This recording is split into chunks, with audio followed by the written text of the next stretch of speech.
প্রথম হচ্ছে সংস্কারের বিষয়। আমরা বলেছি জুলাইয়ের ভিতরে এই সংস্কার সম্পন্ন করতে হবে। অনেক বিষয় ঐক্যমত্য হয়েছে, কিছু বিষয়ে সামান্য সামান্য দ্বিমত আছে বিভিন্ন দলের মাঝে। আগামীকাল থেকে সকল দলকে একসাথ করে একটা সমন্বয় মিটিং হবে, সেখানে এই ব্যাপারে ঐক্যমত্য পৌঁছার চেষ্টা করা হবে। আর যে সমস্ত বিষয়ে মৌলিক কিন্তু ঐক্যমত্য হচ্ছে না, সেগুলোর ব্যাপারেও আমরা বারবার আলোচনা এসে কাছাকাছি জায়গায় আমরা পৌঁছতে পারবো। তারপরে একটা জুলাই সনদ হবে, যেখানে আমরা সমস্ত পলিটিক্যাল পার্টি নীতিগতভাবে একমত হয়েছি যে সেই চার্টারে আমরা সাইন করব।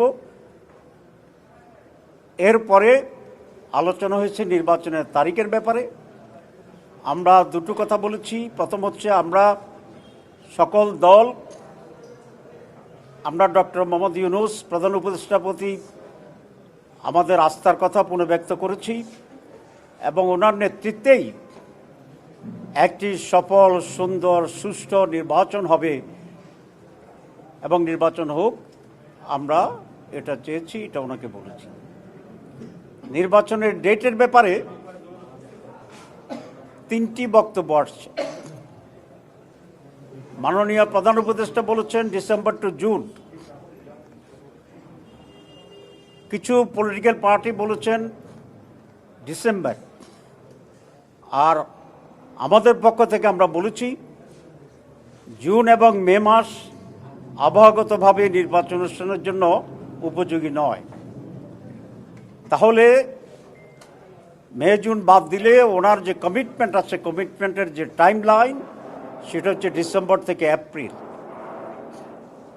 এর মাঝে একটি রোজা আছে এবং আমরা বলেছি আমরা এর ভিতরেই আপনি একটা ডেট ঘোষণা করবেন। আমরা এ ব্যাপারে খুব রিজিড হতে চাই না, আমরা ফ্লেক্সিবল, এবং আপনাকে কোনো ডেট আমরা নির্দেশও দিতে চাই না, ডিক্টেটও করতে চাই না।